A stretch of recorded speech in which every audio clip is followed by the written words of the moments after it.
देखो सुभद्रा रे पाखापाखि लक्षे महिला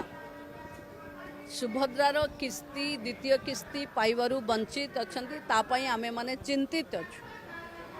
किंतु हठात जो रेशन कार्ड लोक वापस करोचंती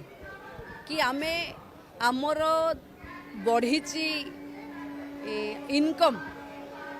से कारणरू इनकम टैक्स रो एवं रेशन कार्ड रो तालमेल कारणरू किछि असुविधा हेछि। आसंता मार्च 31 तारीख जाए सुभद्रा रो अप्लाई अछि। जो मानकु 21 वर्ष आज हेइथिवो से माने सुभद्रा रे अप्लाई करि परिबे। तेणु जो माने बाद पड़चंती से माने 31 परे पुणी गोटे मु कहिथिली 1 to 1 सर्वे करवा किए केमती रही जाइछि किंतु लक्ष्य आमर समस्त योग्य हिताधिकारी को सुभद्रा दबा से प्रथम किस्ती जे पाई थिले ये द्वितीय किस्ती आसला बेले प्रथम किस्ती बेले तांको पाखे रेशन कार्ड थिला द्वितीय किस्ती को आसला बेले से माने आय वर्ग अधिक देखई रेशन कार्ड सरेंडर करचन से कारणरू लक्षे महिला को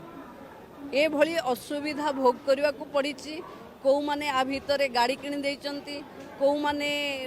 5 एकर जमी नथिला किंतु धान मंडी रे ताठो अधिक दे देइचंती। ये जो असुविधा हिताधिकारी चयन प्रक्रिया को चैलेंज हेछि से कारणरू बंद अच्छे से लक्षे लोकंकर रिव्यू चली 31 परे एमाने जेतबेले एलिजिबल जदि किए थिबे एमाने जेतबेले रक्षाबंधन किस्ती दिया जिवो तांकू डबल किस्ती दिया जिवो।